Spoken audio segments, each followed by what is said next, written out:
সম্মানিত হাজিরিন, আজকে আমরা এই মৌসুমে অত্যন্ত গুরুত্বপূর্ণ ইবাদত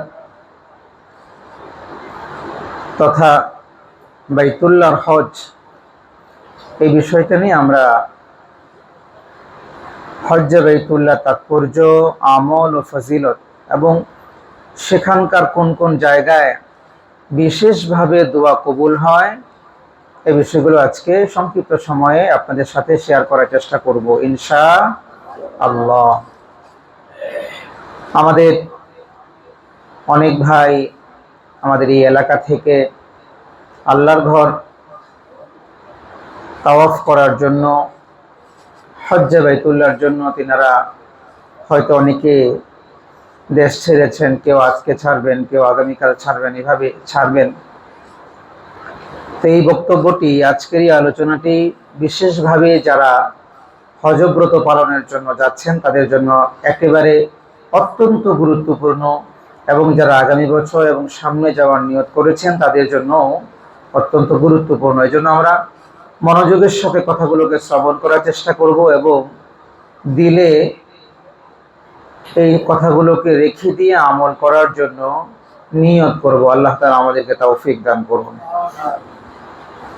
সম্মানিত ভাইয়েরা আমার, আল্লাহ রাব্বুল আলামিনের হাবিব বুখারীতে একটা হাদিস এনেছেন, বুনিয়াল ইসলামু আলা খামসিন শাহাদাতি আল্লা ইলাহা ইল্লাল্লাহ ওয়া আন্না মুহাম্মাদার রাসূলুল্লাহ ওয়া ইকামিস সালাহ ওয়া ইতাইজ যাকাত ওয়াল হজ্জ ওয়া সাওমি রমাদান। এত চমৎকার ভাবে রাসূল করিম সাল্লাল্লাহু আলাইহি ওয়াসাল্লাম মুসলমানের 5টি স্তম্ভের 5টি খুঁটির বর্ণনা দিয়েছেন। আপনি যদি একটু খেয়াল করেন তাহলে দেখবেন একজন মানুষ মুসলমান হওয়ার জন্য যেখান থেকে শুরু হয় এবং মুসলমান যেই জায়গায় পরিপূর্ণতা লাভ করে, এই হাদিসটা আপনি যদি একটু খেয়াল করেন দেখবেন বুনিয়াল ইসলামু আলা খামসিন শাহাদাতি আল্লা ইলাহা ইল্লাল্লাহ, এটা ছাড়া মুসলমান হওয়া যায় না। মুসলমান হওয়ার জন্য কালিমা লাগে, কি বলেন ঠিক না? তাওহীদের ঘোষণা আগে লাগে। আপনি যে একত্ববাদে সে স্রষ্টাকে, সে রবকে মানলেন, এটা আগে আপনাকে বলতে হবে কালিমার মাধ্যমে, এটা আগে আপনার লাগবে। তারপরে মাঝখানে কিছু স্টেপ আছে, তারপরে তার একান্ত প্রিয় হওয়ার জন্য দুনিয়ার যে প্রান্তে আপনি থাকেন না কেন তার বাড়িতে যায়, প্রেমিক তার প্রেমিকার বাড়িতে যায়, আশিক তার মাশুকের বাড়িতে যায় খোঁজার জন্য। আমি যিনি আমাকে ভালোবাসেন, আমি যাকে ভালোবাসি, তিনি যে স্রষ্টা, এই স্রষ্টার বাড়িতে আমি যাব, আমি আর আমার বাড়িতে থাকবো না। এটা হলো প্রেমের সর্বোৎকৃষ্ট উদাহরণ। এবং প্রেমের আরেকটা শেষ উদাহরণ হলো, তিনি যদি আমার কথা না শোনেন আমি খাবই না। কথা কন না, এরকম আছে না? আপনি আপনারটা খেয়াল করেন না, আপনি আপনারটা খেয়াল করেন। আপনি মানুষেরটা খেয়াল করেন। আপনার প্রেমাস্পদ যদি আপনার সাথে কথা না বলে, প্রেমিক কি করে? একদিন খায় না, 2 দিন খায় না, কি বলেন ঠিক না? খায় না। আল্লাহ যে আপনার সাথে রাগ করেছেন, আপনি গুনাহ করেছেন বলে আল্লাহ আপনার সাথে রাগ করেছেন। তো এই হাদিসটা আমাকে বলছে শেষমেশ প্রেমিক কি করে, যে আমি 30টা রোজা রাখবো আমার রবের জন্য, আমি 30 দিন খাবো না দিনের বেলায়, তবু যেন তাকে আমি পাই। সুবহানাল্লাহ, সুবহানাল্লাহ বলেন। সুবহানাল্লাহ। প্রেমিক তার রবকে পাওয়ার জন্য, প্রেমাস্পদকে পাওয়ার জন্য, কে কি বললো এটা দেখে না, তার বাড়ির আশপাশ গিয়ে ঘুরঘুর করে। বাড়ির লোকজন কি বললো দেখার সুযোগ নাই, বন্ধু বান্ধব কি বললো দেখার সুযোগ নাই, ওই বাড়ির লোকজন তারে কি মন্তব্য করলো সেটাও দেখার সুযোগ নাই। ঠিক তেমনি ভাবে আল্লাহর প্রেমিক যারা এই 4টা স্টেপ পূরণ করতে করতে শেষ স্টেপে আসবে হজ্জে বাইতুল্লাহ, এর আগ পর্যন্ত বান্দা এবার চিন্তা করে, রব এর পরেও যেহেতু আমার সাথে রাগ হয়ে আছে, আমি যেহেতু রবের সান্নিধ্য আমাকে পেতেই যেহেতু হবে, যেহেতু আমার তার জান্নাতে আমাকে যেতেই হবে, এছাড়া দ্বিতীয় কোনো অপশন আমার খালি নাই, সুতরাং তাকে আমাকে সন্তুষ্ট করাই লাগবে। যেই রবের জন্য ঈমান আনলাম, যেই রবের জন্য ঈমান আনলাম, যেই রবের জন্য ইকামের সালাহ নামাজ আদায় করছি, 5 বার আযান দিলেই মসজিদে ঢুকছি, যেই রবের জন্য সম্পদ, নিজে অর্জিত সম্পদগুলো রবের জন্য বিলিয়ে দিচ্ছি। সুবহানাল্লাহ বলেন। এই রবের বাড়িতে আমি যাব, এই রবের বাড়িতে আমি যাব। আপনি একটু খেয়াল যদি করেন এই হাদিসটা, তাহলে দেখবেন এই হাদিসটার মধ্যেই একজন প্রকৃত প্রেমিক হওয়ার জন্য, আল্লাহ তাআলার একজন প্রকৃত গোলাম হওয়ার জন্য এই হাদিসটাই যথেষ্ট, যদি আমরা বুঝে এই হাদিসটাকে আমল করতে পারি। আল্লাহ আমাদের তৌফিক দান করুন, পড়ি আমিন। প্রিয় ভাই আমার, মুমিন তো কালিমা পড়ার সাথে সাথে প্রথমে মুসলমান হয়, মুসলমান হয়ে রবের সাথে প্রেমের একটা চুক্তি হয় যে রব, তোমাকে আমার লাগবেই, তুমি ছাড়া আমার আর কোনো বন্দোবস্ত নাই। কি বলেন, আমাদের আছে নাকি? আমাদের কাকে লাগবেই? আওয়াজ করে বলেন, কাকে লাগবেই? আল্লাহকে আমাদের লাগবেই, শুধু লাগবে না, লাগবেই। তিনি ছাড়া আমাদের আর কোনো উপায় নাই, কারণ তিনি আমাদের জন্য চিরসুখের জান্নাতের ঠিকানা রেখেছেন। আমাদের এই জীবনটা একেবারে ক্ষণস্থায়ী, আর আমাদের একেবারে যেই জীবনের শুরু আছে, যেই জীবনের শেষ নাই, অনন্ত অসীম কালের যে জীবন, এই জীবনের জন্য যদি আমাদেরকে চেষ্টা মেহনত করতে হয়, এই জীবন, ওই জীবনে যদি আমাদের শান্তিতে থাকতে হয়, তাহলে ওই জীবনের যিনি রূপকার, ওই জীবন যিনি সৃষ্টি করেছেন, তাকে আমাদের সন্তুষ্ট করা ছাড়া ওই জীবনে শান্তিতে থাকা কোনোভাবেই সম্ভব না।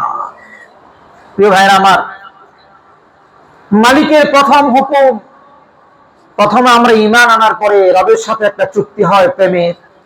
তারপর প্রেম যখন হয় তখন রব আমাকে বলে, তাহলে তুমি যদি আমাকে ভালোই বাসো, আমার প্রথম হুকুম হলো, মুয়াজ্জিন যখন মসজিদ থেকে মাইক থেকে বলবে হাইয়া আলাস সালাহ, হাইয়া আলাল ফালাহ, আসো কল্যাণের দিকে, আসো নামাজের দিকে, এই ডাক মুয়াজ্জিন তার জবান দিয়ে দেয় বটে, কিন্তু ঘোষণাটা আমার।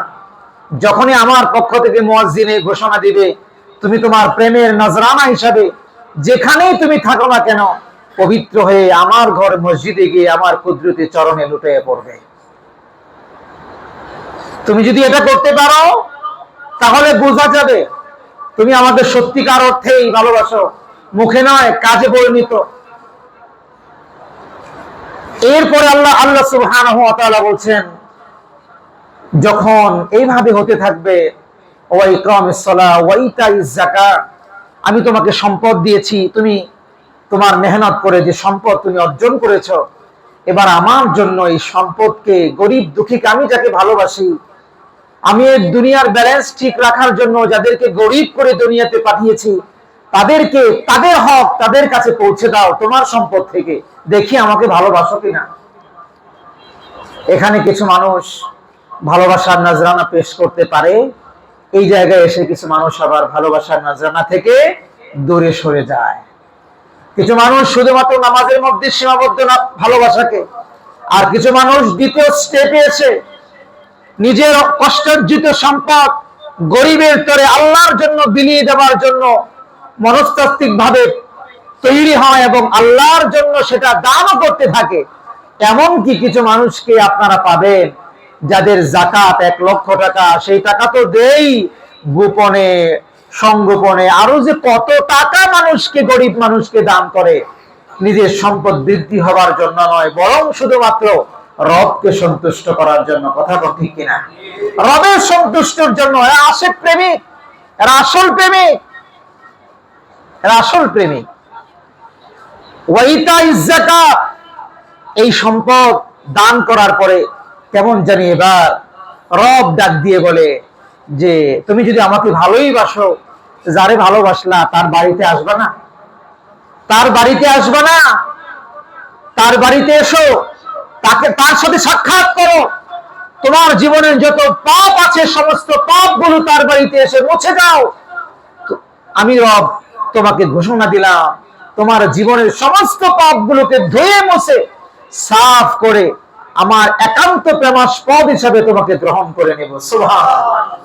বান্দারা এই সময়ে এসে টাকা হওয়ার পরে, অর্থ হওয়ার পরে রবের জন্য এরকম আল্লাহর ঘরে, হজ্জে বাইতুল্লাহর জন্য চলে যায়। কার ঘরে যায় ভাই? আল্লাহর ঘর জিয়ারত করার জন্য যায়, তাওয়াফ করার জন্য যায়। কিভাবে যায় আপনি খেয়াল করেছেন? যে যেই দেশেই থাকুক না কেন, সেই দেশের মায়া, মহাব্বত, ভালোবাসা, স্ত্রী, পরিবার, পরিজন সব ফেলে রেখে আর কোনোদিন ফিরে আসতে পারবে কি পারবে না, এরকম একটা দুদুল্যমান অবস্থায় তাদেরকে রেখে নগ্ন পা, নগ্ন মাথা, পাগলের আবেশে দুই কাপড় পরে সে আল্লাহর ঘর তাওয়াফ করার জন্য চলতে থাকে। কখনো গিয়ে সাফা দৌড়ায়, কখনো গিয়ে মারোয়া দৌড়ায়, কখনো আল্লাহর ঘরটা ঘুরতে থাকে পাগলের আবেশে, আর কেমন যেন বলতে থাকে লাব্বাইক লাব্বাইক আল্লাহুম্মা লাব্বাইক লাব্বাইক লা শারীকা লাক লাব্বাইক ইন্নাল হামদা ওয়ান নি'মাতা লাকা ওয়াল মুলক লা শারীকা লাক। মুসলমান ভাইরা আমার, খুব খেয়াল করে শুনুন, আপনি আর আমরা যারা আল্লাহর ঘর তাওয়াফ করার জন্য গিয়ে লাব্বাইক শব্দটা বললাম, ইহরাম করার পরে লাব্বাইক শব্দটা বললাম, দুনিয়ার মানুষ কতজন খেয়াল করি লাব্বাইক শব্দের মধ্যে কি লুকায়িত আছে? লাব্বাইক মানে কি? আপনি যখন দুইটা কাপড় পরলেন সেলাই ছাড়া, মাথা আপনার নগ্ন, পা আপনার নগ্ন, আপনার আদেশটা হলো পাগলের, আপনি অবস্থাটা এমন, রবের কাছে আপনি স্বীকৃতি দিচ্ছেন, রব লাব্বাইক বলে আমি আপনাকে বোঝাইতে চাইলাম আপনার হুকুম আমার সামনে আজকের পর থেকে, এখনের পর থেকে যতবার আপনার হুকুম আসবে প্রত্যেকটা হুকুম আমি লাব্বাইক বলে মেনে নিলাম। সুবহানাল্লাহ। যা হুকুম আপনি আমাকে করবেন, নামাজ পড়তে বলবেন, রোজা রাখতে বলবেন, সুদ ছাড়তে বলবেন, ঘুষ ছাড়তে বলবেন, পরনিন্দা ছাড়তে বলবেন, গীবত ছাড়তে বলবেন, শিকায়ত ছাড়তে বলবেন, মানুষের সেবা করতে বলবেন, বাবা মার সেবা করতে বলবেন, মানুষের পরোপকার করতে বলবেন, রাস্তা থেকে খারাপ জিনিস উঠিয়ে নিতে বলবেন, মানুষের সাথে সুন্দর ব্যবহার করার কথা বলবেন, মানুষকে দান করার কথা বলবেন, রাসূলের সুন্নাহ মানার কথা বলবেন, আপনার ফরজগুলো মানার কথা বলবেন, আপনার হুকুমগুলোকে পুঙ্খানুপুঙ্খ মানার কথা বলবেন। প্রত্যেকটা শব্দে শব্দে আমার বাক্য হবে লাব্বাইক। সুবহানাল্লাহ। প্রত্যেকটা শব্দে শব্দে আমার বাক্য হবে লাব্বাইক। ও রব, আপনার পক্ষ থেকে আদেশ যা আসবে আমি লাব্বাইক, আপনার পক্ষ থেকে নিষেধ যা আসবে আমার জন্য লাব্বাইক। আমি আর কোনোদিন আপনার বিরুদ্ধে যাব না, যা হুকুম করবেন তাই মানব, আপনি যা নিষেধ করবেন তাই মেনে চলবো। এর নাম হলো লাব্বাইক। কতজনে আমরা চিন্তা করি এসব লাব্বাইক মানেটা কি? লাব্বাইক আল্লাহুম্মা লাব্বাইক হাজির।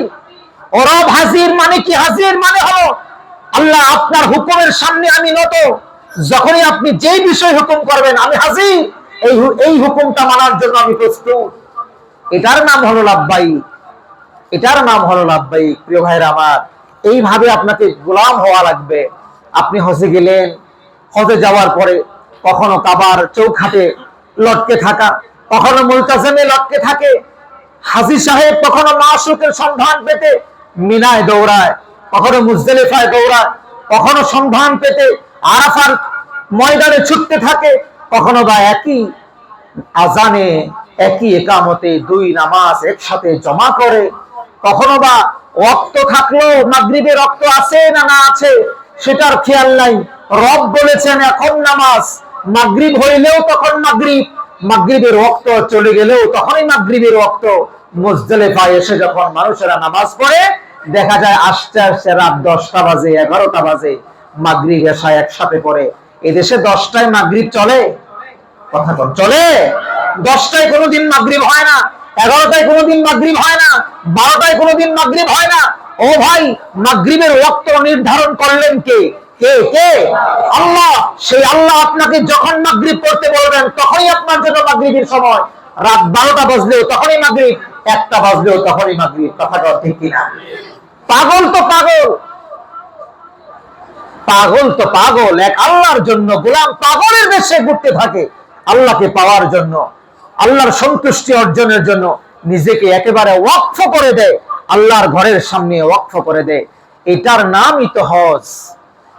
এই হজ যে আদায় করে তার নামই তো হয় হাজী। আল্লাহর পেয়ারা হয়ে আল্লাহর ঘর থেকে নিজের বাড়িতে ফিরে, এই হাজী। প্রিয় ভাইয়ের আমার, এভাবে নিজের আল্লাহর পক্ষ থেকে আল্লাহর পক্ষ থেকে রবের পক্ষ থেকে হজ শেষ করার পরে যখন ক্ষমা প্রাপ্তির ঘোষণা বাইতুল্লাহর মুসাফির যখন পেয়ে যায়, অন্তরে প্রশান্তি নিয়ে নিজের পক্ষ থেকে আল্লাহর জন্য কুরবানি করে অন্তরে প্রশান্তি নিয়ে তারপরে নিজের দেশে ফিরে, এর নাম হলো হজ। এই হজ যে আদায় করে তার নাম হলো হাজি। প্রিয় ভাইরা আমার, বস্তুত ইসলামের মৌলিক 5 স্তম্ভের এটি হচ্ছে এমন গুরুত্বপূর্ণ শিক্ষা যে মুমিন রবের সাথে সুগভীর সম্পর্ক এর মাধ্যমে গড়ে তোলে, এর মাধ্যমে আল্লাহকে খুশি করায়, চিরসুখের ঠিকানা জান্নাতকে বান্দা অসীম কালের জন্য বন্দোবস্ত করে নেয়। দয়াময় রব যেন আমাদের সবাইকে জান্নাতের মেহমান হিসেবে কবুল করেন। সবাই আওয়াজ ছেড়ে পড়েন আমিন। হজের পরিচয় কি? হজের আবিধানিক অর্থ হচ্ছে ইচ্ছে করা। পরিভাষায় হজ বলা হয় নির্ধারিত সময়ে কিছু শর্ত মেনে ইসলামের বিশেষ একটি রুকন আদায়ের উদ্দেশ্যে বাইতুল্লাহ সফরের ইচ্ছা করাকে হজ বলা হয়। প্রিয় ভাইরা আমার, হজ কার উপর ফরজ? খুবই গুরুত্বপূর্ণ টপিকস। কার উপর হজ ফরজ? যদি কারো কাছে হজে যাওয়া আসা এই সফরের যাবতীয় খরচ বহন করার মতন অর্থ সম্পদ থাকে এবং তার অনুপস্থিতিতে পরিবারের ভরণ পোষণের সামর্থ্য থাকে, তাহলে ওই ব্যক্তির উপর হজ আদায় করা ফরজ। আমি আবার বলি, যেই ব্যক্তির কাছে এই পরিমাণ অর্থ সম্পদ আছে, যেই পরিমাণ অর্থ সম্পদ হলে পরে বাংলাদেশ থেকে মক্কা মদিনায় যাওয়া যায়, মদিনাটা আপাতত সাইড করে রাখেন, মক্কায় যাওয়া যায়, আবার মক্কা থেকে ফেরত আসা যায়, মাঝখানে এই 30, 40, 45, 50 দিন বাড়িতে পরিবার পরিজনের ভরণ পোষণের ব্যবস্থা করে যাওয়া যায়। এতটুকু অর্থ যদি কারো থাকে, তার উপরই হজ ফরজ, তার উপরই হজ ফরজ। হ্যাঁ, আশিক তো মদিনায় যাবে এটা মাশউকের সাথে সাক্ষাৎ করার জন্য, ঠিক না ভাই? সুবহানাল্লাহ। আমাদের প্রিয় নবী মুহাম্মদ রাসূলুল্লাহ সাল্লাল্লাহু আলাইহি ওয়াসাল্লামের সাক্ষাতে আমরা যাব, এটা তো আমাদের অন্তরের দাবি, কিন্তু এটা হজের শর্ত নয়। হজ ফরজ হওয়ার জন্য শর্ত নয়। শুধু মক্কা পর্যন্ত, বাইতুল্লাহ পর্যন্ত পৌঁছানোর টাকা যদি আপনার থাকে, তবেই আপনার জন্য হজ ফরজ। এক্ষেত্রে মৌলিক প্রয়োজনের অতিরিক্ত জমি জমা, মৌলিক প্রয়োজনের অতিরিক্ত প্লট, বাগান বাড়ি যা কিছু আছে, এগুলো সব যদি এগুলো বিক্রি করলেও যদি আপনার হজের টাকা সমপরিমাণ অর্থ হয়, আপনার উপর হজ এই মুহূর্তেই ফরজ। আমি কি বুঝাইতে পারলাম ভাই? এই মুহূর্তেই আপনার উপর হজ ফরজ। ওই পরিমাণ অর্থ যদি আপনার কাছে থাকে, তাহলে আপনাকে সামর্থ্যবান বলে ধর্তব্য করা হবে। যদি আপনি আপনার প্রয়োজন ব্যতিরেকে, প্রয়োজনের বাইরে যদি বাগান বাড়ি থাকে, প্রয়োজনের বাইরে যদি আপনার প্লট থাকে, ফ্ল্যাট থাকে, বিভিন্ন অ্যাসেট থাকে, ওগুলো যদি আপনি বিক্রি না করেন এবং ওগুলো থাকলে অতিরিক্ত সম্পদ, সেই সম্পদ থাকার পরেও যদি আপনি বাইতুল্লাহর মুসাফির না হন, হজ না করেন, তাহলে আপনি আল্লাহর ঘরে না যাওয়ার, হজ্জে বাইতুল্লাহ না করার গুনাহে সর্বক্ষণ গুনাহগার হতে থাকবে। কোরআনে কারীমে আল্লাহ রাব্বুল আলামিন সূরা ইসরাঈলের ৯৭ নম্বর আয়াতের মধ্যে কি বলেছেন শুনেন। আল্লাহ রাব্বুল আলামিন বলেন, ওয়ালিল্লাহি আলান নাসি হিজ্জুল বাইতি মান ইসতাতা ইলাইহি সাবিলা। মানুষের মধ্যে যারা সেখানে পৌঁছার সামর্থ্য রাখে, বাইতুল্লাহ শরীফে যাওয়ার যারা সামর্থ্য রাখে, তাদের উপর আল্লাহর জন্য এই ঘরের হজ করা তাদের আল্লাহর পক্ষ থেকে তাদের জন্য ফরজ। আল্লাহর পক্ষ থেকে তাদের জন্য আল্লাহর ঘরে হজ করা, তাওয়াফ করা তাদের উপর ফরজ করে দিয়েছেন কে? আল্লাহ।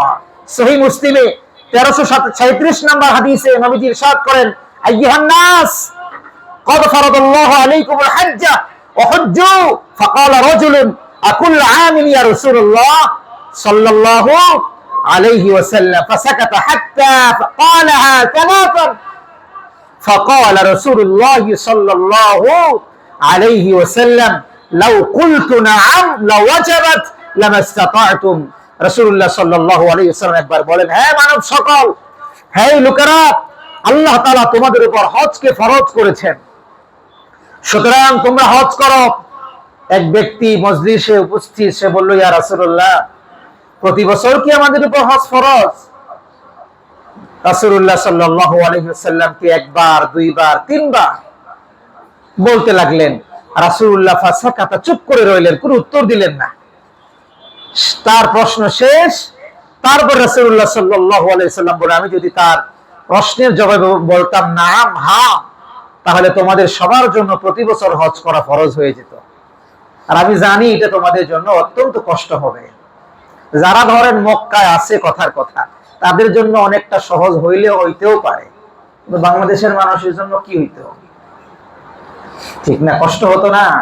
এই জন্য রাসূলুল্লাহ সাল্লাল্লাহু আলাইহি ওয়াসাল্লাম কথা বললেন না, চুপ রইলেন এবং পরবর্তী সময়ে বুঝাইতে চাইলেন যে তোমাদের সবার জন্য হজ্জে বাইতুল্লাহ মাত্র একবার ফরজ। কতবার ফরজ?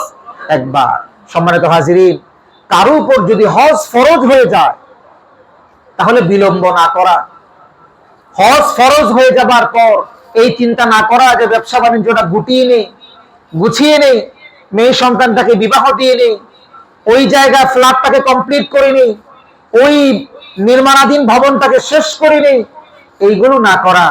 আপনাকে কে গ্যারান্টি দিল যে আপনার সন্তান বিয়ে দেওয়ার পরেও আপনি বেঁচে থাকবেন? আপনার সেই ফ্ল্যাট কমপ্লিট হওয়ার পরেও আপনি বাঁচবেন? এ কথা আপনাকে কে বললো? কখন আমাদের অসুস্থতা চলে আসে আমরা কি কেউ বলতে পারবো? আজকে সকালে এসে শুনলাম আমাদের কি যেন হালিম ভাই, আমাদের কেশিয়ার না, কেশিয়ার সাহেব হালিম ভাই, এসেই শুনলাম তিনি অসুবিধার মধ্যে পড়ে গিয়েছেন। কিডনি নাকি 9 পয়েন্ট কত হয়ে গিয়েছে, ডায়ালিসিস করতে হচ্ছে, 2বার 3বার হয়ে যাচ্ছে।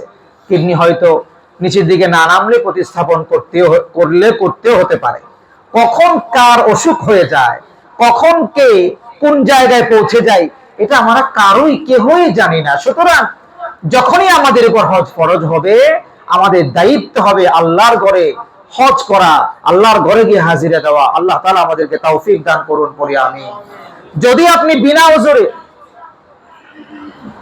হজ না করেন এবং যদি মারা যান, আপনি গুনাহের কাজ করলেন। হজ না করে, বিনা ওজরে হজ না করে যে সময়টা আপনি অতিবাহিত করলেন, সেই সময়টা আপনি গুনাহের মধ্যে নিপতিত রইলেন। এমনকি কিয়ামত দিবসে আপনি যে হজ অনাদায়ী রইল, এর জন্য আল্লাহর কাছে বিচার দিতে হবে, আল্লাহর কাছে জবাব দিতে হবে। মুসনাদ আহমদের 1834 নম্বর হাদিসে রাসূল করিম সাল্লাল্লাহু আলাইহি ওয়াসাল্লাম বলেন, মান আরাদাল হজ্জ ফালইয়াতাআজ্জাল ফাইন্নাহু ক্বাদ ইয়ামরিদুল মারিদ ওয়া তাদিল্লু দাল্লাতু ওয়া তা'রিদুল হাজ্জা। রাসূলুল্লাহ সাল্লাল্লাহু আলাইহি ওয়াসাল্লাম বলেন, যে ব্যক্তি হজ করার ইচ্ছা করে সে যেন তাড়াতাড়ি তা আদায় করে ফেলে। যার উপর হজ ফরজ হয় সে যেন এটা তাড়াতাড়ি আদায় করে নেয়, কারণ যে কোনো সময় সে অসুস্থ হয়ে যেতে পারে, বা আরোহণের ব্যবস্থা নাও থাকতে পারে, অথবা যে কোনো সমস্যার সম্মুখীন সে হয়ে যেতে পারে। হজ ফরজ হয়ে যাবার পরও যারা হজ করে না বা বিলম্ব করে, তাদের জন্য আল্লাহ রাসূল সাল্লাল্লাহু আলাইহি ওয়াসাল্লাম কঠিন হুঁশিয়ারি উচ্চারণ করে সুনানে দারিমির 1826 নম্বর হাদিসের মধ্যে চমৎকার করে বলেছেন, মাল্লাম ইয়ামনাহু আনিল হজ্জি হাজ্জাতুন যাহিরাতুন আও সুলতানুন জাইরুন আও মারাদুন হাবিসুন ফামাতা ওয়া লাম ইউহজ্জ ফালইয়ামুত ইনশাআ ইয়াহুদিয়ান ওয়া ইনশাআ নাসরানিয়ান। যে ব্যক্তি কোনো প্রকাশ্য প্রয়োজন বা অত্যাচারী শাসক কিংবা আবদ্ধকারী অসুস্থতা যাকে বাধা দেয়নি, এরপরেও সে হজ না করে মারা গেল, সে ইহুদি হয়ে মারা যাক কিংবা খ্রিস্টান হয়ে মারা যাক, তার ব্যাপারে আমার কোনো দায়িত্ব নেই। আল্লাহু আকবার। রাসূলুল্লাহ সাল্লাল্লাহু আলাইহি ওয়াসাল্লাম বলেছেন, যার উপর হজ ফরজ হয়েছে কিন্তু হজ করে নাই, হজ না করে মারা গেল, এই ইহুদি হয়ে মারা যাক অথবা নাসারা হয়ে মারা যাক, খ্রিস্টান হয়ে মারা যাক, এটা আমি নবীর কিছু আসে যায় না। আমি নবী তার জন্য কোনোদিন সুপারিশ করব না। খেয়াল করেন, গুরুত্বপূর্ণ কথা। তাফসীর ইবনে কাসির আসছে 2 নম্বর খণ্ড 85 নম্বর হাদিস। এই হাদিস সনদ সহিহ। এই হাদিসের রাসূল করিম সাল্লাল্লাহু আলাইহি ওয়াসাল্লাম বলেন, ওমর রাদিয়াল্লাহু তাআলা সূত্রে হাদিস, মান আতা আল হজ্জ ফালাম ইউহজ্জ ফাসাওয়াউন আলাইহি ইয়াহুদিয়ান মাতা আও নাসরানিয়ান। যে ব্যক্তি হজ করার সামর্থ্য রাখে তারপরেও যে হজ করলো না, সে ইহুদি হয়ে মৃত্যুবরণ করলো নাকি খ্রিস্টান হয়ে মৃত্যুবরণ করলো, তার কোনো পরোয়া আল্লাহর কাছে নাই। আপনি চিন্তা করতে পারেন, একজন সামর্থ্যবান মানুষ যদি হজ না করে, একজন সামর্থ্যবান মানুষ যদি হজ না করে মারা যায়, আপনার উপর আজকে হজ ফরজ হয়েছে, হজ ফরজ হয়ে যাওয়ার পর আপনি হজ করেন নাই, 3 বছর পর আপনি অসুস্থতায় ভুগে গিয়েছেন, এখন আপনার পক্ষে আর হজ করা সম্ভব না, কিন্তু আপনি মনে করছেন যে এখন অসুস্থতার কারণে আল্লাহ আপনাকে মাফ করে দিবেন না। যখন আপনার উপর হজ ফরজ ছিল তখন 3 বছর যে লেট করলেন, 3 বছর যে আপনি হজ আদায় করলেন না, এর জন্য আপনি হজ অনাদায়ী থেকে যাবেন। এবং আল্লাহ তাআলা রাসূল সাল্লাল্লাহু আলাইহি ওয়াসাল্লাম যে ঘোষণা দিয়েছেন, এই ঘোষণা অনুপাতে আপনি বিপদে পড়ে যেতে পারেন, আপনি বিপদে পড়ে যেতে পারেন। হ্যাঁ, তখন একটা সুযোগ থাকে, সেটা হলো নিজের পক্ষ থেকে বদলি হজ করায় নেওয়া এবং আল্লাহর কাছে তাওবা ইস্তেগফার করা। নিজের পক্ষ থেকে বদলি হজ করায় নেওয়া এবং আল্লাহর কাছে তাওবা ইস্তেগফার করা, একটা সুযোগ থাকে। তবে বদলি হজ হজ, নিজে করা হজ সেটাও হজ, ঠিক না? ব্যবধান আছে না নাই ভাই? অনেক আছে। আপনি মিষ্টি খান, মজা আমি পাই, বদলি হজটা হলো এমন, বুঝেন নাই কথাটা? মিষ্টি আপনি খান, মজা আমি পাই, কদ্দুর মজা পান আপনি? কদ্দুরই। আপনার পক্ষ থেকে হজ হয়তো ফরজিয়াত আদায় হয়ে যাবে, কিন্তু আপনি যে হজ করলে রবের সান্নিধ্য, আল্লাহর ঘর দেখা, বাইতুল্লাহ শরীফ নজরানায় আসা, রাসূল করিম সাল্লাল্লাহু আলাইহি ওয়াসাল্লামের রওজায়ে আতহারে গিয়ে নিজের জন্য নিজের পক্ষ থেকে রাসূলকে সুপারিশের জন্য ওয়াজিব করে আসা, এগুলো কোথায় পাবেন? এগুলো কোথায় পাবেন? এজন্য প্রিয় ভাই বলি কি, যখন আপনার উপর হজ ফরজ হয়, সন্তান বিয়ে দিতে হবে অবশ্যই দিবেন, আগে হজ করে আসেন। ব্যবসা গুছাইতে হবে অবশ্যই গুছাবেন, আগে হজ করে আসেন। আপনার ফ্ল্যাটটা কমপ্লিট করতে হবে অবশ্যই করবেন, আগে হজ করে আসেন। আগে হজ করে আসলে আপনার টাকায় যিনি বরকত দিতে পারেন তিনি কে? আরেকটু আওয়াজ করে বলেন, তিনি কে? সম্মানিত হাজিরিন, এজন্য নবীজির এই কঠিন হুঁশিয়ারি আমাদেরকে কি শিক্ষা দেয়? নবীজির এই কঠিন হুঁশিয়ারি আমাদেরকে শিক্ষা দেয়, আমরা যারা সামর্থ্যবান, হজ যারা করি না, অতি দ্রুততম সময়ে হজের কার্য সম্পাদন করতে প্রাথমিক যে কাজগুলো করা দরকার, নিবন্ধন করা দরকার, এগুলো করে পূর্ণ প্রস্তুতি নিয়ে আল্লাহ তাআলার সাহায্য কামনা করা আমাদের পক্ষে, আমাদের জন্য এখনই এটা অত্যন্ত গুরুত্বপূর্ণ দায়িত্ব হয়ে পড়ে। যদি আপনি রাসূলুল্লাহ সাল্লাল্লাহু আলাইহি ওয়াসাল্লামের সেই কঠিন হুঁশিয়ারি থেকে আপনি বাঁচতে চান, আল্লাহ তাআলা আমাদেরকে তৌফিক দান করুন, পড়ি আমিন। কঠিন কথা মনে রাখবেন। হজের প্রকার, এবার আমরা জানবো হজের প্রকার কি। যারা আমরা হজে যাচ্ছি এবং যারা সামনে যাব তাদের জন্য অত্যন্ত গুরুত্বপূর্ণ। হজ আমরা 3 ভাগে ভাগ করেছি। হজ 3 প্রকার। এক প্রকারের হজের নাম হলো হজ্জে তামাত্তু, আরেক প্রকারের হজ্জের নাম হলো হজ্জে কিরান, আরেক প্রকারের হজ্জের নাম হলো হজ্জে ইফরাদ। হজ্জে তামাত্তু বলা হয় হজের মাসসমূহে মিকাত থেকে শুধু উমরার নিয়তে ইহরাম বাঁধা এবং মক্কা মুকাররমায় পৌঁছে উমরার কাজ সম্পন্ন করার পর চুল মুন্ডিয়ে অথবা ছোট করে ইহরাম মুক্ত হয়ে হালাল হয়ে যাওয়া। তারপর হজের নির্ধারিত যদি সময় আসে আবার ইহরাম বেঁধে হজের কাজ সম্পন্ন করা। এটাই সাধারণত প্রায় মানুষ এই হজ্জে তামাত্তু করে থাকে, এটা সহজ। আর হজ্জে কিরান, হজ্জে ইফরাদ তুলনামূলক একটু কঠিন। ইহরাম মুহরিম অবস্থায় থাকতে হয় অনেক দিন। হালাল যে সমস্ত হালাল কাজগুলো আছে, এই কাজগুলো অনেক সময় মুহরিম অবস্থায় যেগুলো হারাম হয়ে যায় এগুলো করা যায় না। অনেক বাধ্যবাধকতার মধ্যে দিয়ে সময়টুকু কাটাইতে হয়, অতিবাহিত করতে হয়। হজ্জে কিরান বলা হয় মিকাত অতিক্রমের পর উমরা ও হজের ইহরাম বাঁধা। এই ইহরামের মাধ্যমেই উমরা ও হজ উভয়টি আদায় করা। ধরেন হজ্জে কিরান যদি হজের 20 দিন আগে কেউ পৌঁছায়, তাহলে এই 20 দিন আগে থেকে যে ইহরাম করলো, এই ইহরাম আর খোলা যাবে না, এটা তার জন্য কঠিন। কিন্তু হজ্জে তামাত্তু যারা করবে, গিয়েই উমরা করে ফেলবে, উমরা করে হলক করে কিংবা চুল কেটে হালাল হয়ে যাবে। এবার সে স্বাভাবিক জীবন যাপন করতে পারবে। হজের সময় যখন আসবে তখন আবার ইহরাম করে হজের কাজ সম্পাদন করবে। হজ্জে ইফরাদ বলা হয় মিকাত থেকে শুধু হজের নিয়তে ইহরাম বাঁধা, মক্কা মুকাররমায় পৌঁছে উমরা না করা এবং তাওয়াফে কুদুম করা। তাওয়াফে কুদুম মানে বাহির থেকে যদি যারা যায়, বহিরাগত যারা হজ করতে গেল তাদের জন্য প্রথম তাওয়াফ করা। আর যারা নিজ দেশের মক্কার মানুষ তাদের জন্য তাওয়াফে কুদুম করা সুন্নাহ নয়, তারা করবে না।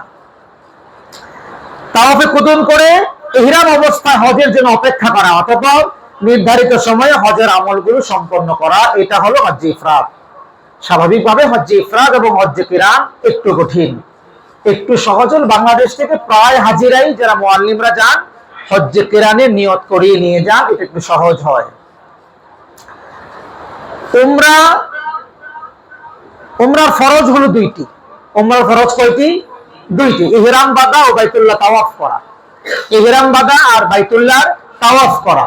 উমরার ওয়াজিবও দুইটি, সাফা মারওয়া সাই করা, মাথার চুল মুন্ডানো কিংবা ছেটে ফেলা।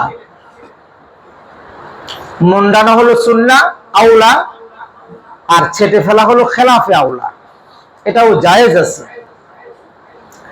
হজের ফরজ হলো তিনটি। এবার গুরুত্বপূর্ণ বিষয়, হজের ফরজ হলো তিনটি। এক নাম্বার হলো ইহরাম বাঁধা, দুই নাম্বার হলো উকুফে আরাফা করা, তিন নাম্বার হলো তাওয়াফে জিয়ারত করা। ইহরাম বাঁধা, ইহরাম তো আমরা জানি কিভাবে ইহরাম বাঁধতে হয়। উকুফে আরাফা, আরাফায় অবস্থান করা, এটাই হলো মূল হজ।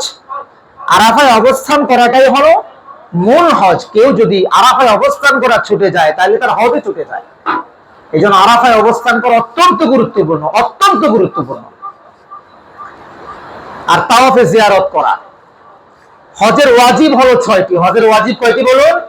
6টি হজের ওয়াজিব। এক নম্বর হলো মুজদালিফায় অবস্থান করা, দুই নাম্বার হলো সাফা মারওয়া সাই করা, তিন নাম্বার হলো নির্দিষ্ট দিনগুলোতে নির্ধারিত সময়ে জামায়ে কঙ্কর নিক্ষেপ করা। বড় শয়তান, মাঝারি শয়তান, ছোট শয়তানের প্রতিকৃতিতে কঙ্কর নিক্ষেপ করা। 4 নাম্বার হলো তামাত্তু কিরান আদায়কারীদের জন্য হজের কুরবানি করা। তামাত্তু এবং কিরান আদায়কারী যারা, তাদের জন্য কুরবানি করা এটা ওয়াজিব। আর হজ্জে ইফরাদ যারা করে তাদের জন্য কুরবানি ওয়াজিব নয়। 5 নাম্বার হলো মাথার চুল মুন্ডানো বা ছোট করা। 6 নাম্বার হলো মিকাতের বাহিরের লোকদের জন্য তাওয়াফে বিদা করা। বাংলাদেশ আমরা যারা হজ করার জন্য যাই, আমরা মিকাতের বাহির থেকে যাই, আমাদের জন্য হলো ওয়াজিব হলো তাওয়াফে বিদা করা। চলে আসার সময় আরেকটি তাওয়াফে বিদা নিয়ত করে আরেকটি তাওয়াফ করা, এটাকে বলা হয় তাওয়াফে বিদা। হজের 5 দিনের মৌলিক আমল কি একটু খেয়াল করে শোনেন। যারা যাচ্ছেন হজের জন্য তাদের জন্য খুবই গুরুত্বপূর্ণ। এগুলো মুখস্থ রাখতে পারলে আপনি আর কারো কাছে যাওয়া লাগবে না, কোনো আলেমের কাছে আপনার জিজ্ঞেস করা লাগবে না, শুধু মুখস্থ রাখতে পারলেই চলবে। অথবা আপনি আজকে এই বয়ানটি রেকর্ড করে নিয়ে যান, এনাফ, হজ করার জন্য যথেষ্ট হবে ইনশাআল্লাহ। আমি সেভাবেই সাজিয়েছি আপনার জন্য। 8ই জিলহজ মিনায় অবস্থান করা। 8ই জিলহজ মিনায় অবস্থান করা, এটা হলো হজের 5 দিনের মৌলিক কাজের অন্যতম কাজ। 9 জিলহজ উকুফে আরাফা করা। 9 জিলহজ সন্ধ্যার আগে যে কোনো মূল্যে আপনাকে আরাফা অবস্থান করতেই হবে, অল্প সময়ের জন্য হলেও যাইতেই হবে। এই জন্য দেখবেন যারা হজে যায় অসুস্থ, একেবারে অসুস্থ, তার অ্যাম্বুলেন্সে করে হলেও আরাফার ময়দানে উপস্থিত করে। কারণ এটা উপস্থিত না করলে এটা বদলি করানো যায় না, উপস্থিত না হলে হজই হবে না। এই জন্য তারা সেই জায়গায় উপস্থিত করে। সূর্যাস্তের পর থেকে 1 তারিখ অর্থাৎ 9 জিলহজ দিবাগত রাতে উকুফে মুজদালিফা করা। আপনার সূর্যাস্তের পর থেকে আপনি সেখান থেকে ফিরে আসবেন। হেঁটে আসার তো নিয়ম, একেবারে অসুস্থ মাহুর যারা, তাদের জন্য গাড়ির ব্যবস্থাও আছে, গাড়ি করেও আসা যায়। মুজদালিফায় এসে আপনি জয়তেই বাজুক 8টা বাজে, 9টা বাজে, 10টা বাজে, আপনি একসাথে মাগরিব এবং এশা জমা করা, একামতে নামাজ আদায় করা, মাগরিব এবং ইশা আদায় করা এক জায়গায়। 10 জিলহজের কাজ হলো, 1 নাম্বার কাজ 10 জিলহজে জামায়ে আকবারে কঙ্কর নিক্ষেপ করা, বড় শয়তানটাকে কঙ্কর নিক্ষেপ করা। এটা হলো 10 জিলহজের প্রথম কাজ। দ্বিতীয় কাজ কুরবানি করা, আপনি এটা করার পরে কুরবানি করবেন। 3 নাম্বার কাজ মাথা মুন্ডানো, এটা সিরিয়ালি করতে হবে। প্রথমে মাথা মুন্ডাবেন, পরে কুরবানি করবেন, পরে জামারা একবারে পাথর নিক্ষেপ করবে, এটা চলবে না। এই তিনটা কাজ সিরিয়াল মেনটেন করতে হবে। বড় শয়তানকে আগে পাথর নিক্ষেপ করতে হবে, তারপরে যদি তামাক্ত এবং কিরানকারী হয় কুরবানি করতে হবে, তারপরে মাথা মুন্ডানো, চুল কাটা, এগুলো ধারাবাহিকভাবে করতে হবে। 4 নম্বরের যে কাজ, এটা হলো আপনার তাওয়াফে জিয়ারত করা। আপনি মাথা মুন্ডিয়ে এবার বাইতুল্লাহ চলে যাবেন, বাইতুল্লাহ গিয়ে তাওয়াফে জিয়ারত করবেন। 11 এবং 12 জিলহজের আমল হলো ছোট, মেজো এবং বড় জামারাতে 7টি করে পাথর নিক্ষেপ করা। আবার 11 এবং 12 জিলহজের কাজ, অবস্থান করবেন মিনায়, অবস্থান করে এই কাজগুলো করা। 13 জিলহজের কাজ 12 তারিখ সূর্যাস্তের পূর্বে বা 13 তারিখ পাথর মারার পর মিনা থেকে সামানপত্র নিয়ে মক্কায় ফিরে আসা, আপনার কাজ শেষ। হজে 5 দিনের কাজ মোটামুটি শেষ। তাওয়াফে জিয়ারতের পর আপনার এখন যে কাজটা বাকি আছে সেটা হলো বিদায়ী তাওয়াফ। আপনার বাকি আছে বিদায়ী তাওয়াফ। এই বিদায়ী তাওয়াফের সময় শুরু হয়ে যায়, এবার আপনি চাইলে বিদায়ী তাওয়াফ করে ফেলতে পারেন। ফরজ তাওয়াফের পর নফল তাওয়াফ করে, তাহলে ওই তাওয়াফ, যদি ফরজ তাওয়াফ আপনি যদি নফল তাওয়াফ করেন, ওই তাওয়াফটাই বিদায়ী তাওয়াফ হিসেবে গ্রহণযোগ্য হয়ে যাবে। এরপরেও নিয়ত করে বিদায়ী তাওয়াফ করা, এটা হলো সুন্নাহ। আপনি যখন চলে আসবেন, চলে আসার সময় মক্কা থেকে মদিনা আসতেছেন, কিংবা মদিনা আগে করে গেছেন যদি হয়, তাহলে একবারে বাড়িতে চলে আসবেন। আর যদি প্রথমে মক্কায় যান, তাহলে মদিনায় যাবেন, অনলি মদিনায় নিয়ে যাবে। এই অবস্থায় আপনি শেষমেশ মক্কা কাবা প্রদক্ষিণ করা, বিদায়ে তাওয়াফ নিয়ত করে করা, এটা হলো সুন্নাহ। হজের কাজ এই পর্যন্তই শেষ। আপনি যদি এই কয়টা কাজ 8 থেকে 13 পর্যন্ত মনে রাখতে পারেন, কি কি কাজ, আপনার কোথাও দৌড়াতে হবে না, কোথায় যেতে হবে না, পেরেশানি আপনার করতে হবে না। এই কাজগুলো ঠিকঠাক মতো করতে পারলে দম দেওয়া লাগবে না। এই কাজগুলো ঠিকঠাক মতো করতে পারলে আর কোনো কিছু ওয়াজিব হবে না। আপনার হজ আল্লাহর মেহেরবানিতে আদায় হয়ে যাবে। গুরুত্বপূর্ণ কাজ হলো যেটা আপনাকে করতে হবে, কারোর সাথে ঝগড়ায় বিবাদে লিপ্ত হওয়া যাবে না, কারো মন্দ করা যাবে না, যেটা হজের জন্য নিষিদ্ধ এই কাজ করা যাবে না।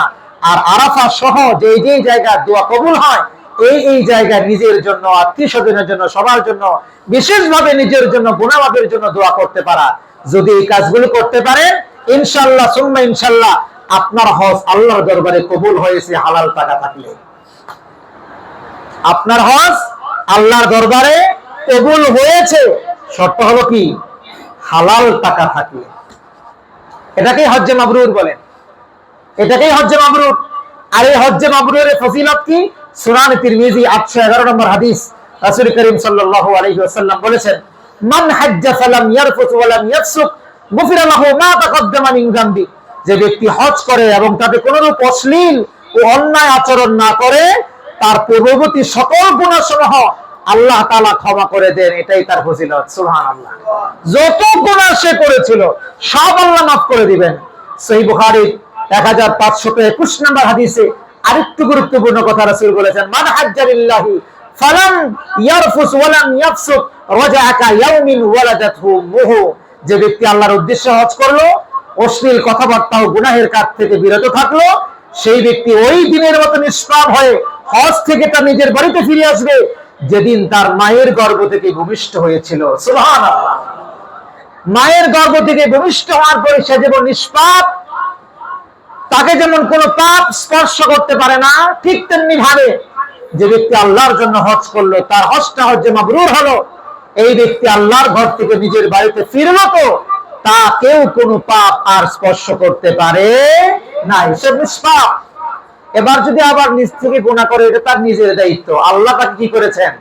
মাফ করে দিয়েছেন। আল্লাহ তাআলা আমাদেরকে হজ্জে মাবরুর করার তৌফিক দান করুন, পড়ি আমিন।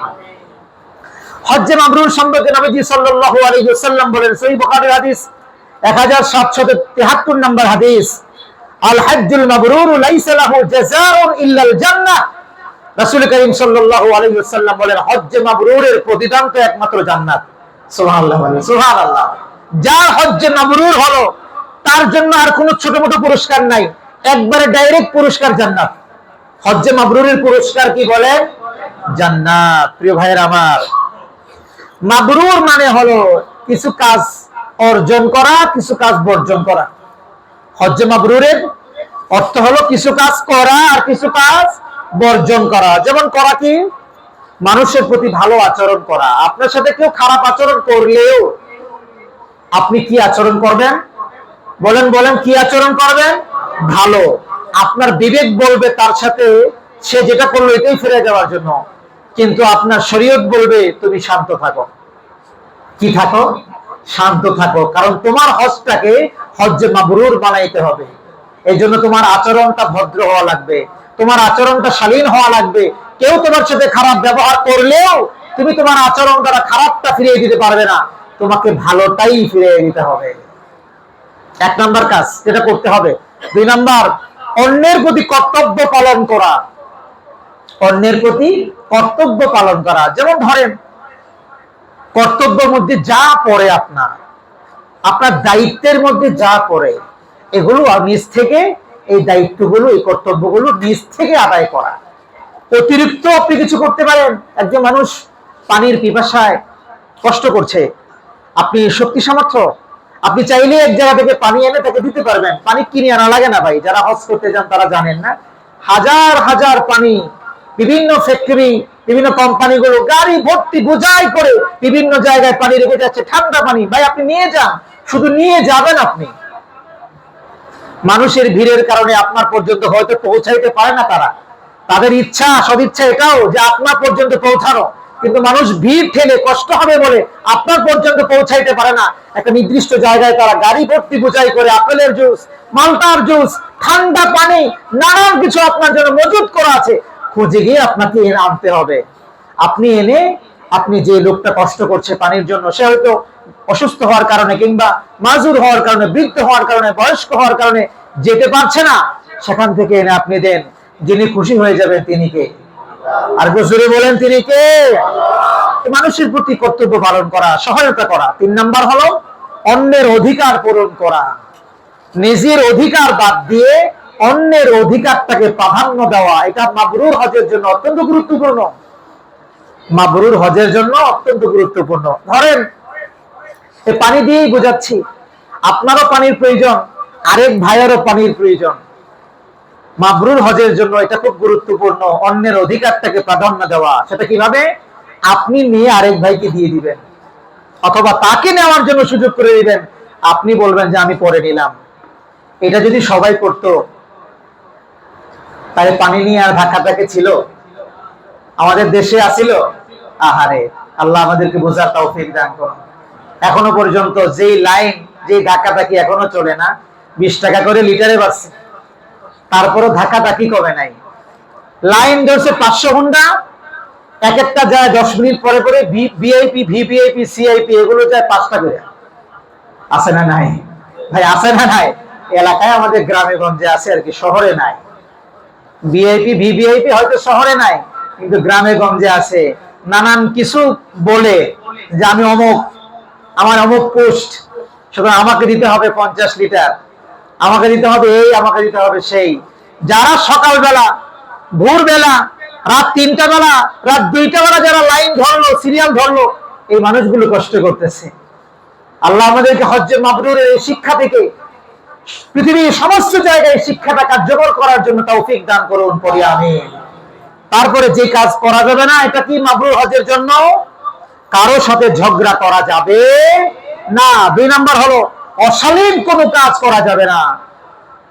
কোন অশালীন কাজ আপনার থেকে যেন প্রকাশ না পায়, এটা আপনাকে খেয়াল রাখতে হবে। আর কোন রকমের কোন গুনাহের ধারে কাছেও যাওয়া যাবে না, যদি আপনি আপনার হজটাকে মাবরুর করাইতে চান, হজ্জে মাবরুর। এভাবে আপনি বাড়ি থেকে বের হয়ে পুরা সফর যদি শেষ করে বাড়িতে পৌঁছাতে পারেন, তাহলে আশা করা যায় আল্লাহ তাআলা আপনাকে যে হজ দান করবেন, এই হজটাকেই হজ্জে মাবরুর বলা হবে। আল্লাহ তাআলা আমাদেরকে হজ্জে মাবরুর নসিব করেন, পড়েন আমিন। হজের মাধ্যমে আল্লাহ তাআলা সম্পদে বরকত দেন, সম্পদে প্রবৃদ্ধি ঘটান, দারিদ্রতা আল্লাহ তাআলা দূর করে দেন। অনেকে বলেন যে হজ করলে, উমরা করলে সম্পদ কমে যাবে। বাহ্য দৃষ্টিতে এমনটাই বোঝা যায়। 5.5 লাখ টাকা তো গেল, কি কোন ঠিক না? 5.5 লাখ টাকা তো গেল, কিংবা 6 লাখ টাকা তো গেল, তাহলে হলো কেমনে? যারা হজে যায় কিছু মানুষকে আপনি দেখবেন প্রতি বছর হজে যায়। এমন আল্লাহর বান্দা আছে না? আছে। প্রতি বছর উমরায় যায়, প্রতি বছর হজে যায়। যদি 6 লাখ করে কমতেই থাকতো, আর আল্লাহ যদি কুদরতি ভাবে সম্পদে বারাকা না দিতেন, এই লোক 1 বছর 2 বছর 3 বছর পরে হজেও যাইতে পারতো না, উমরাও আর করতে পারতো না। কথা কন না, ঠিক না? এই ব্যবস্থা যিনি করেন তিনি কে? বারাকা আল্লাহ দান করেন, আল্লাহ দান করেন। দেখেন সুনানে তিরমিজি 810 নম্বর হাদিস, রাসূল করিম সাল্লাল্লাহু আলাইহি ওয়াসাল্লাম বলেছেন, তোমরা হজ ও উমরা বারবার আদায় করো। আল্লাহ রাসূল বলেন, তোমরা হজ ও উমরা বারবার আদায় করো, কেননা তা দরিদ্র ও গুনাহ দূর করে দেয়। সুবহানাল্লাহ, আল্লাহ রাসূল বলেছেন। সুতরাং এখানে আর কোনো সে নাই, কিচ্ছু বলা যাবে না। রাসূল বলেছেন, হজ করলে, উমরা বারবার করলে, বারবার হজ করলে দরিদ্রতা যিনি দূর করে দেন তিনি কে? আরেকটু আওয়াজ করে বলেন, তিনি কে? আল্লাহ দূর করে দেন, আল্লাহ দূর করে দেন, আল্লাহ তাআলা দূর করে দেন। আমাদের পাপগুলো যদি আমাদের দূরীভূত করতে হয়, আমাদেরকে যদি আমাদের দারিদ্রতা মোচন করতে হয়, নিজেদের সম্পদে আল্লাহর পক্ষ থেকে বারাকা নিয়ে আসতে হয়, তাহলে আমাদেরকে বারবার উমরা করা, বারবার হজ করার চেষ্টা করতে হবে। আল্লাহ রাব্বুল আলামিন আমাদেরকে তৌফিক দান করুন, পড়ে আমিন। সময় কম, মাঝখানে অনেকগুলো গ্যাপ দিয়ে দিলাম। এখন শুধু বলছি হজের যে জায়গাগুলোতে দোয়া বিশেষভাবে কবুল হয়, খুবই গুরুত্বপূর্ণ কথা, মনোযোগ দিয়ে শোনেন। বিশেষ করে যারা হজে যাচ্ছেন এবছর, তাদের জন্য নিয়ামক হিসেবে গুরুত্বপূর্ণ বিষয়। যারা সামনে যাবেন তাদের জন্য হজ যে জায়গায় হজে দোয়া বিশেষভাবে কবুল হয়, আরাফার ময়দানে বিশেষভাবে দোয়া কবুল হয়। আপনি দেখবেন জাবালে রহমতের চূড়ায় মানুষেরা উঠে কি দোয়া করছে, জাবালে রহমতের পাদদেশে মানুষেরা উঠে কি দোয়া করছে। কারণ এই জায়গায় প্রথম দোয়া কবুল হয়েছিল হযরত আদম আলাইহিস সালাতু ওয়াস সালাম, হাওয়া আলাইহিস সালাতু ওয়াস সালাম, তাদেরকে আল্লাহ তাআলা একত্রিত করে দিয়েছিলেন। এই জায়গায় রাসূল করিম সাল্লাল্লাহু আলাইহি ওয়াসাল্লাম বিদায় হজের ভাষণ দিয়েছিলেন। 1.25 লক্ষ সাহাবায়ে কেরাম এই জায়গায় একত্রিত হয়েছিলেন। অত্যন্ত বরকতপূর্ণ এই জায়গা। সেই সময় থেকে নিয়ে আজ পর্যন্ত হাজী সাহাবগণ এই জায়গায় একত্রিত হন। সুবহানাল্লাহ, এটা খুবই গুরুত্বপূর্ণ জায়গা। এই জায়গায় আমরা একত্রিত হয়ে এই জায়গায় আমরা দোয়া করব। জাবালে রহমতে দোয়া কবুল হয়, মসজিদে নামিরায় দোয়া কবুল হয়, মুজদালিফায় দোয়া কবুল হয়, মিনা ও মসজিদে খায়েফে দোয়া কবুল হয়। মসজিদে খায়েফ হলো জামারে, যে জামারা আছে, জামারার পাশে যে মসজিদ, এই মসজিদে দোয়া কবুল হয়। তারপরে হারাম শরীফে দোয়া কবুল হয়, মসজিদুল হারাম, মাশাহিরুল হারাম, এগুলোতে দোয়া কবুল হয়। কাবা শরীফে দোয়া কবুল হয়, হাতিমে কাবা, কাবার যেটা অংশ, এখানে দোয়া কবুল হয়। তারপরে মিজাবে রহমত, যেখান দিয়ে কাবা গৃহের পানি পড়ে, যে ছোট্ট একটা নালা আছে, এই মিজাবে রহমত, এখানে দোয়া কবুল হয়। তারপরে হজরে আসওয়াদ, এখানে দোয়া কবুল হয়। রুকনে হজরে আসওয়াদে দোয়া কবুল হয়, রুকনে ইরাকিতে দোয়া কবুল হয়, রুকনে শামিতে দোয়া কবুল হয়, রুকনে ইয়ামানিতে দোয়া কবুল হয়। হজরে আসওয়াদের মধ্যবর্তী যে স্থান, এই স্থানীয় দোয়া কবুল হয়। এই জায়গায় রাসূল করিম সাল্লাল্লাহু আলাইহি সাল্লাম রুকনে ইয়ামানি থেকে আসতে আসতে হজরে আসওয়াদ পর্যন্ত আসতে একটা দোয়া করতে, রব্বানা আতিনা ফিদ দুনিয়া হাসানাহ ওয়া ফিল আখিরাতি হাসানাহ ওয়া কিনা আযাবান নার। এই বাইতুল্লাহ, এই জায়গাগুলোতে দোয়া কবুল হয়। তারপরে মুলতাজিমে দোয়া কবুল হয়, কাবার দরজায় দোয়া কবুল হয়, মুস্তাজার দোয়া কবুল হয়। কাবা মুস্তাজার মানে হলো কাবা যে দিক দিয়ে ঢোকা হয়, সোজা বরাবর একটা দরজা ছিল বাইরে বের হওয়ার, এটা এখন ব্লক করে দেয়া আছে। এই জায়গাটুকু একটু চিহ্নিত আছে, আপনি দেখলেই বুঝবেন। এটা রুকনে ইয়ামানের একটু আগে, হালকা একটু আগে, কাবা গৃহের সোজা বরাবর এই জায়গায় দোয়া কবুল হয়। তারপরে মাকাম ইব্রাহিম, মাকাম ইব্রাহিমে দোয়া কবুল হয়। জমজম কূপের কাছে দোয়া কবুল হয়। মাতাফের পুরো জায়গায় দোয়া কবুল হয়। এই জায়গাগুলোতে বিশেষ বিশেষ দোয়া করবেন। বিশেষভাবে আপনাদের জন্য প্রথম নসিহা হলো এবং শেষ নসিহা হলো, যখনই সর্বপ্রথম বাইতুল্লাহকে নিজের চোখে দেখবেন, যখনই বাইতুল্লাহকে নিজের চোখে দেখবেন, তার আগে থেকে আবেগ, ভালোবাসা, শ্রদ্ধা নিয়ে বাইতুল্লাহকে দেখার চেষ্টা করবেন। যখনই প্রথমে নজরে আসবে, তখনই একটা দোয়া করবেন। আর এই দোয়া সর্বপ্রথম বাইতুল্লাহ দেখার দোয়া, আল্লাহ তাআলা মুমিনকে ফেরত দেন না। সুবহানাল্লাহ, যেই দোয়া আপনি করবেন, এটা আল্লাহ কবুল করবেন ইনশাআল্লাহ, করবেন ইনশাআল্লাহ। এজন্য যারা যাচ্ছেন বাইতুল্লাহ, সর্বপ্রথম আল্লাহর সেই ঘর দেখার সাথে সাথে একটা দোয়া করবেন, একটা দোয়া করবেন। আমি যত জায়গায় হজ্জে বাইতুল্লাহর এই কথা বলি, এই কথাটা সব জায়গায় বলি, আপনাদেরকেও বলছি। সেখানে আমাদের মুরব্বীরা আমাদেরকে শিখিয়েছেন একটা দোয়া, যে দোয়াটা জামে মানে দোয়া, এক দোয়ায় সব দোয়া হয়, এক দোয়ায় সব দোয়া হয়। আপনি বলবেন হুজুর আমার ছেলে সন্তানের জন্য একটা দোয়া করা দরকার, আমার নাতি আমার মেয়ের একটা ছেলে সন্তানের দোয়া করা দরকার, ব্যবসার দোয়া দরকার, আমার পাপ মোচনের দোয়া। এখন কয়টা করবো আমি?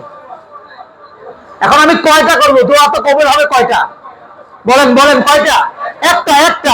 আমার তো অনেক দোয়া, এখন আমি সবগুলো কবুল করাবো কিভাবে? আমাদের মুরব্বীরা বলেছেন সেই সবগুলো দোয়া কবুল করানোরও একটা সিস্টেম আছে। এই সিস্টেমটা কি? আল্লাহর কাছে দোয়া একটাই করবেন, বাক্য একটাই হবে, কিন্তু জামে মানে হবে, সবগুলো একসাথে আসবে। আল্লাহর কাছে প্রথম দেখেই বলবেন আল্লাহ এই জীবনে যত নেক দোয়া করেছি, সামনে যত নেক দোয়া করবো সব কবুল করে নিও। সুবহানাল্লাহ বললেন না? যত নেক দোয়া করেছি, বলে আবার বললেন না যত দোয়া করেছি। আপনি বদদোয়াও করছেন, করেন নাই? সন্তানের জন্য অনেক সময় রাগ করে বদদোয়া করতে, তুই গাড়ির নিচে গিয়ে পড়তে পারছ না, করছেন না ভাই? কবুল হয়ে যেতে পারে। এই জন্য বলতে হবে খুব খেয়াল করে, যত নেক দোয়া করেছি সমস্ত নেক দোয়া, যত সামনে নেক দোয়া করবো সমস্ত নেক দোয়া রব তুমি কবুল করে নিও। দোয়া একটা, সব হয়ে গেছে। আল্লাহ আমাদেরকে বুঝে আমল করার তৌফিক দান করুন। আল্লাহ আমাদেরকে, যাদেরকে এই বছর হজে নিয়ে যাচ্ছেন আল্লাহ তাআলা, তাদেরকে হজে গিয়ে হজ্জে মাবরুর নসিব করুন। এবং আমরা যারা হজ করতে পারি নাই, রব যেন আমাদেরকে ইহরামের কাপড় না পরিয়ে, হজ্জে মাবরুর না করিয়ে যেন আমাদেরকে তিন বান্দের আসামি না বানান। এবং আমরা যারা হজ করতে পেরেছি, আল্লাহ যেন বারবার আমাদেরকে বাইতুল্লাহ শরীফ জিয়ারত করার তৌফিক দান করেন। আল্লাহ তাআলা আমাদেরকে এই খুশনসিবি দান করে আমাদের আজকের এই বক্তব্যটুকু ফলপ্রসূ করার তৌফিক দান করুন। ও আখিরু দাওয়ানা আনিল হামদুলিল্লাহি রাব্বিল আলামিন। আসসালামু আলাইকুম ওয়া রাহমাতুল্লাহি তাআলা ওয়া বারাকাতুহু।